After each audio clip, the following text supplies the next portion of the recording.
গোষ্ঠবিহারী স্মৃতি পুরস্কার দাতা শ্রী সুব্রত প্রামাণিক, পাচ্ছে শ্রাবণী পাত্র।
পুরস্কারটি তুলে দিচ্ছেন শ্রী মনীন্দ্রনাথ করণ মহাশয়।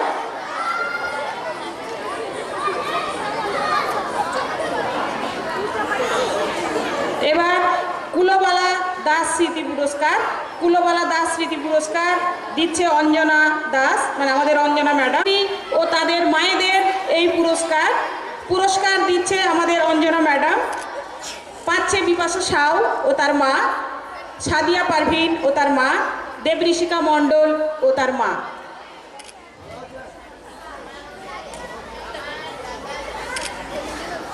ব্রজমোহন দাস স্মৃতি পুরস্কার তুলে দিচ্ছেন অঞ্জনা দাস।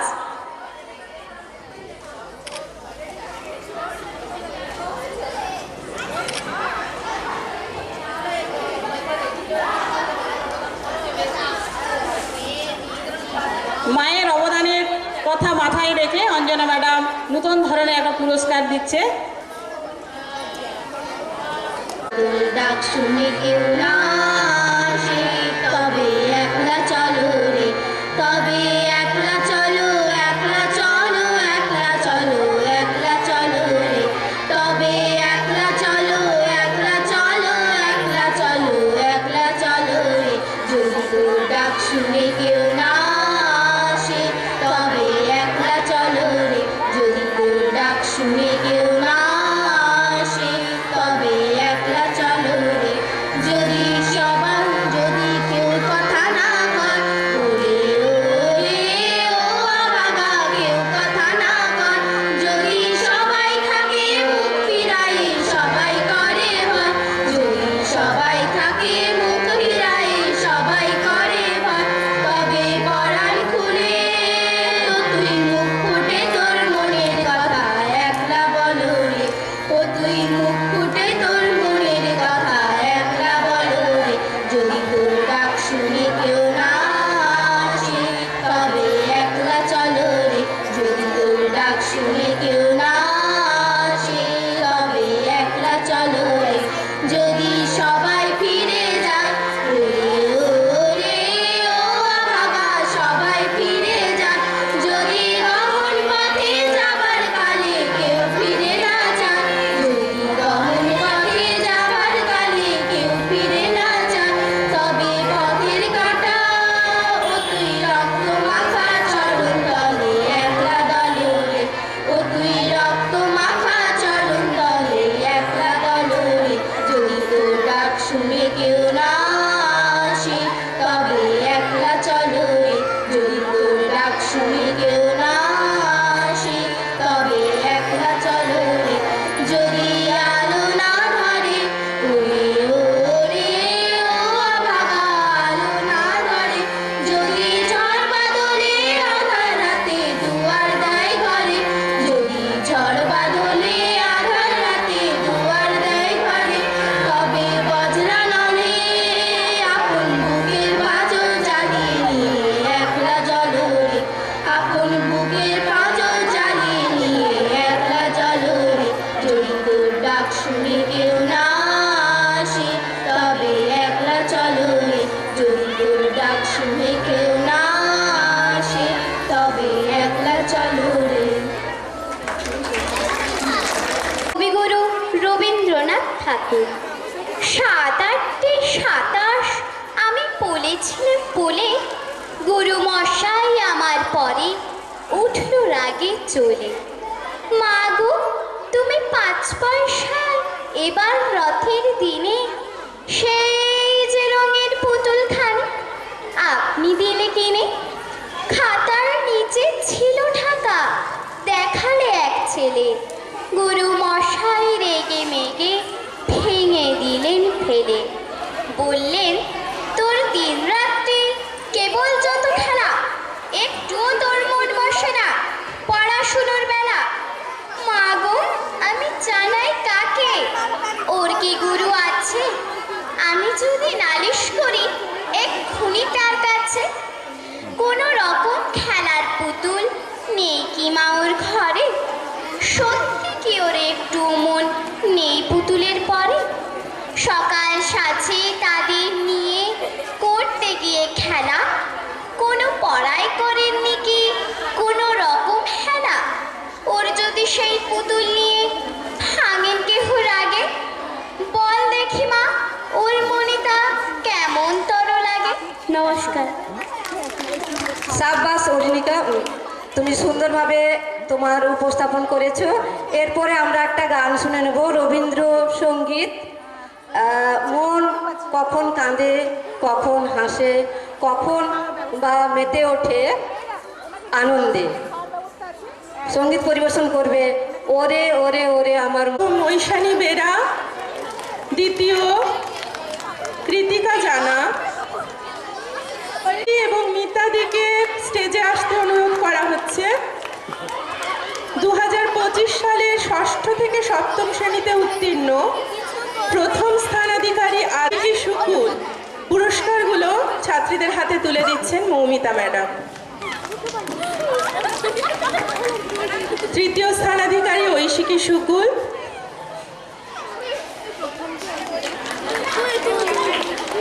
সুজাতা ম্যাডাম দ্বিতীয়, ঐন্দ্রিলা মিশ্র যুগ্ম তৃতীয় স্থানাধিকারী। পুরস্কারগুলো তুলে দিচ্ছেন মিতা ম্যাডাম।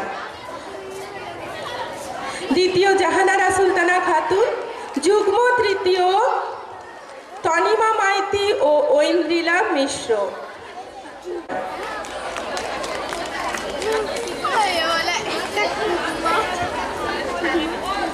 2025 সালে প্রথম স্থানাধিকারী 2025 সালে অষ্টম থেকে নবম শ্রেণীতে অদ্রিজা মণ্ডল, দ্বিতীয় স্থানাধিকারী মনীষা খাতুন পুরস্কারটি তুলে দিচ্ছেন কাকলি ম্যাডাম। তৃতীয় স্থানাধিকারী সৃজা মণ্ডল, তৃতীয় স্থানাধিকারী সৃজা মণ্ডল পুরস্কারটি তুলে দিচ্ছেন আমাদের রমা ম্যাডাম। ছাত্রী সুমি ঘোড়ই পুরস্কারটি তুলে দিচ্ছেন আমাদের বিদ্যালয়ের শিক্ষিকা চামেলি মণ্ডল মহাশয়া। দ্বিতীয় কবি শুভ দাশগুপ্তের লেখা আমি সেই মেয়ে, আমি সেই মেয়ে, বাসে ট্রেনে ট্রামে রাস্তায় আপনি যাকে রোজ দেখেন, যার শাড়ি কপালের টিপ কানের দুল আর পায়ের গোড়ালি আপনি রোজ দেখেন, আর আরো অনেক কিছু দেখতে পাওয়ার স্বপ্ন দেখেন। স্বপ্নে যাকে ইচ্ছে মতন দেখেন, আমি সেই মেয়ে। বিহারে প্রত্যন্ত গ্রামে দিনের আলোয় যার ছায়া মারানো আপনার ধর্মে নিষিদ্ধ, আর রাতের গভীরে যাকে বস্তি থেকে তুলে আনতে পায়ের বর কন্দাজ পাঠান আপনি, আর সুসজ্জিত বিছানায় যার জন্য অপেক্ষায় অধীর হয় আপনার রাজকীয় লাভপট্ট, আমি সেই মেয়ে। আমি সেই মেয়ে আসামের চা বাগানের ঝুপড়ি কামিনে বস্তি থেকে যাকে আপনি নিয়ে যেতে চান সাহেবী বাংলোয়, মধ্যরাতে ফায়ার প্লেসের ঝলসে ওঠা আলোয় মোদির চোখে দেখতে চান যার অনাবৃত শরীর, আমি সেই মেয়ে। রাজস্থানের শুকনো উঠোন থেকে পিপাসার জল আনতে যাকে আপনি পাঠিয়ে দেন 10 মাইল দূরে সরকারি দাঁড়ায়, আর 20 মাইল হেঁটে ক্লান্ত বিধ্বস্ত যে রমণী ভরা কাকে ঘরে ফিরলে যাকে বসিয়ে দেন চুলার আগুনের সামনে আপনার রুটি বানাতে, আমি সেই মেয়ে। আমি সেই মেয়ে যাকে নিয়ে আপনি মগ্ন হতে চান গঙ্গার ধারে, কিংবা ভিক্টোরিয়ার সবুজে, কিংবা সিনেমা হলের নীল অন্ধকারে, যার চোখে আপনি এঁকে দিতে চান ঝুটা স্বপ্নের কাজল আর ফুরিয়ে যাওয়া সিগারেটের প্যাকেটের মতো, যাকে পথের দুপাশে ছুঁড়ে ফেলে আপনার ফুল সাজানো গাড়ি শুভ বিবাহ সুসম্পন্ন করতে ছুটে যায় শহরের পথে। কোণে দেখা আলোর গধূলিতে একা দাঁড়িয়ে থাকা, আমি সেই মেয়ে। আমি সেই মেয়ে, এমনকি দেবতারাও যাকে ক্ষমা করেন না। অহংকার আর শক্তির দম্ভে যার গর্ভে রেখে যান কুমারীর অপমান, আর চোখের জলে কুন্তি হয়ে নদীর জলে বিসর্জন দিতে হয় কর্ণকে, আত্মযোগে, আমি সেই মেয়ে। সংসারের অসময়ে আমি ভরসা, আমার ছাত্র পড়ানো টাকায় মায়ের ওষুধ কেনা হয়, আমার বাড়তি রোজগারে ভাইয়ের বই কেনা হয়, আমার সমস্ত শরীর প্রবল বৃষ্টিতে ভিজতে থাকে, কালো আকাশ মাথায় নিয়ে আমি ছাতা হয়ে থাকি, ছাতার নিচে সুখে বাঁচে সংসার। আপনারা আমার জন্য অনেক করেছেন, সাহিত্যে, কাব্যে, শাস্ত্রে, লোকাচারে আমাকে মা বলে পুজো করেছেন, প্রকৃতি বলে আদিক্ষেতা করেছেন, আর শহরগঞ্জের কানাগলিতে ঠোঁটে রং মাখিয়ে কপি হাতে দাঁড় করিয়েও দিয়েছেন। হ্যাঁ, আমি সেই মেয়ে। একদিন হয়তো একদিন, হয়তো অন্য কোনো একদিন আমার সমস্ত মিথ্যে পোশাক ছুঁড়ে ফেলে দিয়ে আমি হয়ে উঠবো সেই অসামান্য।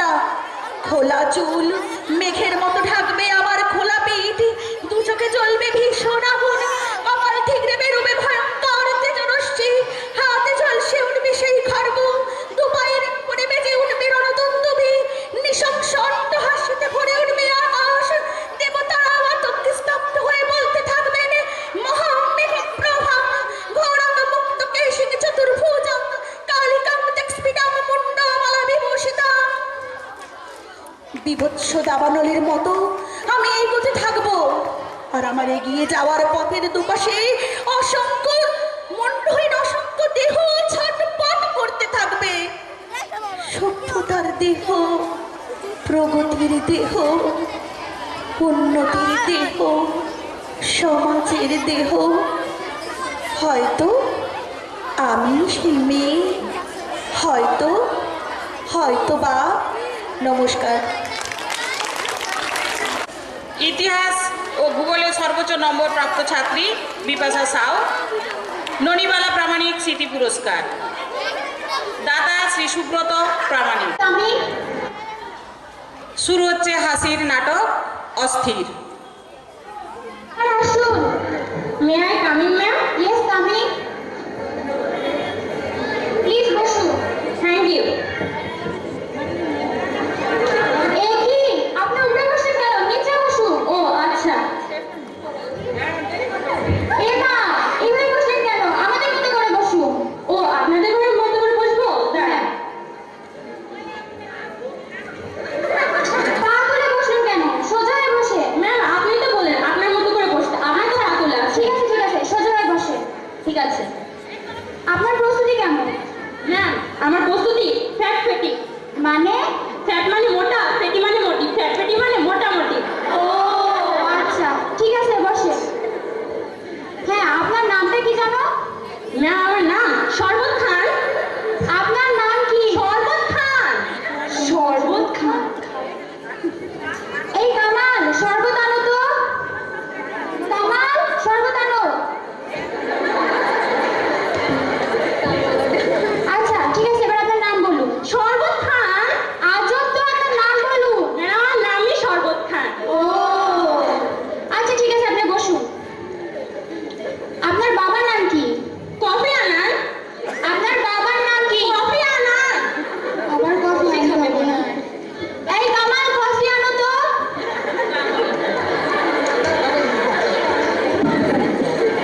এবার আপনার বাবার নাম বলুন। Kofi Annan. আর কত কফি খাবো? আপনার বাবার নাম বলুন। না আমার বাবার নামই কফি আনান। ও আচ্ছা ঠিক আছে আপনি বসুন। হ্যাঁ আপনার মায়ের নাম কি? সরেনান। এই সরতে বলতেছো, সরো তো। সরো তো একটু। হ্যাঁ আপনার মায়ের নাম বলুন। সরেনান। আবার সরতে হবে? জি। হ্যাঁ আপনার মায়ের নাম বলুন। সরেনান। ইস মেয়েটা পড়ে গেল। এই সোজা হয়ে বসে তো। না আমার মায়ের নামই সরেনান। ও আচ্ছা আপনি বসুন। এই তোমার কি কোনো কোশ্চেন আছে? হ্যাঁ আমার কিছু প্রশ্ন আছে। আচ্ছা আমি আপনার জন্মস্থান সম্পর্কে কিছু প্রশ্ন করছি। ঠিক আছে ম্যাম। আচ্ছা আপনার গ্রামের নাম কি? বুটিমারি। আপনার ইউনিয়নের নাম? শিবমারি। আপনার জেলার নাম? ধনবাড়ি। আপনার বিভাগের নাম? ইলিশবাড়ি। আপনার তো সবকিছু দেখছি ইন্টারন্যাশনাল। Thank you ma'am. আমার প্রশ্ন করা হয়ে গেছে, তোমার কি কিছু প্রশ্ন আছে? হ্যাঁ আমার প্রশ্ন আছে। আচ্ছা আপনি এই পর্যন্ত কোন কোন জায়গায় ঘুরেছেন? ম্যাম আমি অনেক জায়গায় ঘুরেছি, বলার মতো না। এক মিনিট।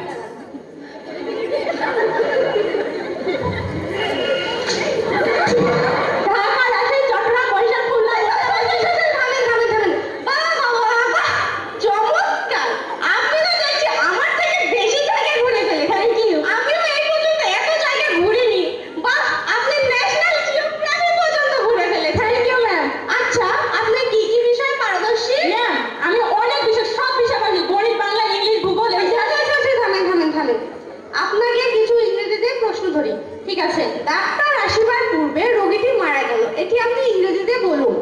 ডাক্তার আসিবার পূর্বে রোগীটি মারা গেল। ইংলিশে আগে ম্যাম আরবিটি বলতে চাই, কারণ আমি আরবিতে খুবই পারদর্শী। ডাক্তার আসিবার পূর্বে রোগীটি মারা গেল, এর আরবিটি হচ্ছে ইন্না লিল্লাহি ওয়া ইন্না ইলাইহি রাজিউন। ও ম্যাম, এখন আমি ইংলিশটি বলছি। সাপোজ ধরে কাউকে দাঁতে কোবানো হলো, তাকে অবশ্যই হাসপাতালে আইসিইউতে রাখা হবে। আইসিইউ বাইরে তার সকল আত্মীয় স্বজন বসে থাকবে। ডাক্তার আইসিইউ থেকে বের হয়ে বলবে আই এম সরি। ও আচ্ছা, ঠিক আছে। আচ্ছা, আপনাকে আমি আরেকটা ইংরেজিতে প্রশ্ন করি। ঠিক আছে ম্যাম, করে। মেয়েটির নিচে দাঁড়িয়ে আছে, এটি আপনি ইংরেজিতে বলুন। মেয়েটির নিচে দাঁড়িয়ে আছে, ইংলিশ হচ্ছে মিস আন্ডারস্ট্যান্ডিং। মানে? মিস মানে মেয়ে, আন্ডার মানে নিচে, স্ট্যান্ডিং মানে দাঁড়িয়ে আছে। মেয়েটির নিচে দাঁড়িয়ে আছে। ও আচ্ছা, আমার প্রশ্ন করা শেষ। আপনার কোনো প্রশ্ন আছে? আমার কিছু প্রশ্ন করার আছে। ঠিক আছে ম্যাম। তুমি গণিতে কেমন পারদর্শী? ম্যাম, আমি গণিতে এত পারদর্শী, আমার মেয়ে হয়ে যাবে, পাগল হয়ে যাবে। ও তাই নাকি? জি। তাহলে আমি তোমাকে কিছু প্রশ্ন করি। ঠিক আছে।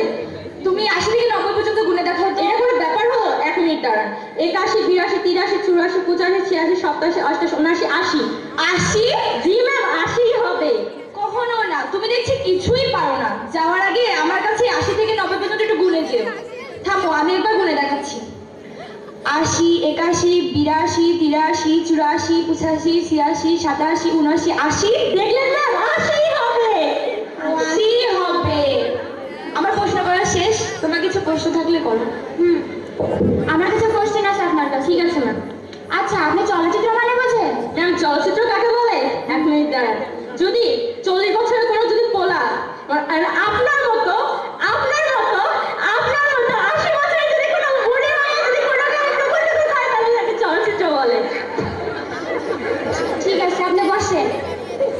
আচ্ছা, আপনি আগেকার যুগের ছবি আর এখনকার যুগের ছবির মধ্যে পার্থক্য বোঝেন? জি ম্যাম, আগেকার যুগের ছবি আর এখনকার যুগের ছবির মধ্যে বহুত পার্থক্য। আগেকার যুগের ছবির নাম ছিল মাটির মানুষ, ময়নার মা, আলিয়া ললিতা, ফুট। আর এখনকার মুভির নাম রংবাজ, যশ, দাদাগিরি।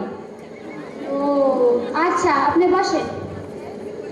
আচ্ছা, আপনি আগেকার যুগের গানের মধ্যে আর এখনকার গানের মধ্যে পার্থক্য বোঝেন? জি ম্যাম, অনেক পার্থক্য। আগেকার যুগের গান আর এখনকার যুগের গানের মধ্যে অনেক পার্থক্য। আগেকার যুগের গান ছিল শুধু গান গেয়ে পরিচয় চলার পথে। ঠিক আছে, ঠিক আছে।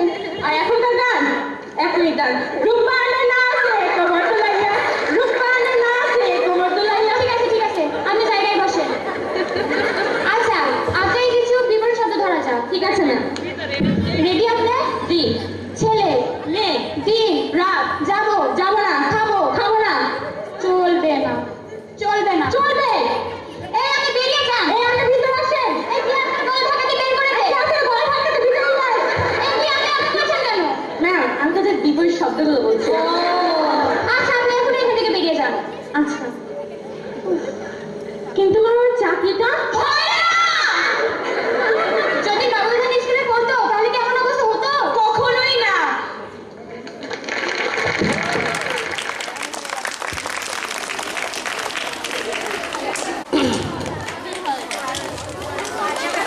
বরণ করে নেওয়া হচ্ছে সূর্যবাবু মহাশয়কে। এরপরে আমাদের স্কুলে আজকে নতুন এসেছে, নতুন ভর্তি হয়েছে একজন। সে নাচ করবে বলে সেজে গুজে রেডি হয়ে এসেছিল। একটা জোরে হাততালি। উনি অনেক সময় ধরে আমাদের এখানে এসেছেন, এর জন্য ধন্যবাদ। বেনি মাধব, বেনি মাধব, তোমার বাড়ি যাব। বেনি মাধব, তুমি কি আর আমার কথা ভাবো? বেনি মাধব, মোহন বাঁশি তমাল তরুমূলে বাজিয়েছিলে আমি তখন মালতী স্কুলে। ডেস্কে বসে অঙ্ক করি, ছোট্ট ক্লাস ঘর। বাইরে দিদিমণির পাশে দিদিমণির বর। আমি তখন নবম শ্রেণী, আমি তখন শাড়ি। আলাপ হলো বেনি মাধব সুলেখাদের বাড়ি। বেনি মাধব, বেনি মাধব, লেখাপড়ায় ভালো। শহর থেকে বেড়াতে এলে আমার রং কালো। তোমায় দেখে এক দৌড়ে পালিয়ে গেছি ঘরে। বেনি মাধব, আমার বাবা দোকানে কাজ করে। গুঞ্জে উলি গুঞ্জে তবু ফুটেছে মঞ্জরি। সন্ধেবেলা পড়তে বসে অঙ্কে ভুল করি। আমি তখন নবম শ্রেণী, আমি তখন 16। ব্রিজের ধারে বেনি মাধব লুকিয়ে দেখা হলো। বেণীমাধব, বেণীমাধব, এতদিনের পরে সত্যি বলো, সেসব কথা এখনো মনে পড়ে? সেসব কথা বলেছ তুমি তোমার প্রেমিকাকে? আমি কেবল একটি দিন তোমার পাশে তাকে দেখেছিলাম আলোর নিচে, অপূর্ব সে আলো। স্বীকার করি দুজনকেই মানিয়েছিল ভালো। জ্বলিয়ে দিল চোখ আমার, পুড়িয়ে দিল চোখ। বাড়িতে এসে বলেছিলাম ওদের ভালো হোক। রাতে তখন ঘুমোতে যাই একতলার ঘরে, মেঝের উপর বিছানা পাতা, জ্যোৎস্না এসে পড়ে। আমার পরে জীবন ছিল চোরা পথের বাঁকে, মিলিয়ে গেছে জানি না, জানি না আজ কার সঙ্গে থাকে। আজ জুটেছে, কাল কি হবে, কালের ঘরে শনি। আমি এখন এই পাড়ায় সেলাই দিদিমণি, তবু আগুন, বেণীমাধব, আগুন চলে কই? কেমন হবে আমিও যদি নষ্ট মেয়ে হই? নমস্কার।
শিখা দুঃখীর বিদির নবক্ষে জলে তব লেলিহান শিখা দক্ষিণ হাতের সের উঠেছে ঝড়ের মেঘপানে সেথা হতে বজ্র টেনে আনে ভয়ে ভয়ে এসেছি দুরু দুরু বুকে তোমার সম্মুখে তোমার ভ্রুকুটি ভঙ্গে তরঙ্গিল আসন্ন উৎপাত নামিল আঘাত পাঁজর উঠিল কেঁপে বক্ষে হাত চেপে শুধালেন আরো কিছু আছে নাকি আছে বাকি এইমাত্র ভেঙে গেল ভয় যখন উদ্যত ছিল তোমার আসনি তোমাতে আমার চেয়ে বড় বলে নিয়েছিল গমি তোমার আঘাত সাথে নেমে এলে তুমি যে থামোর আপনার ভূমি ছোট হয়ে গেছো আজ আমার টুটিল সব লাজ যত বড় হও তুমি তো মৃত্যুর চেয়ে বড় নও আমি মৃত্যুর চেয়ে বড় এই শেষ কথা বলে যাব আমি চলি নমস্কার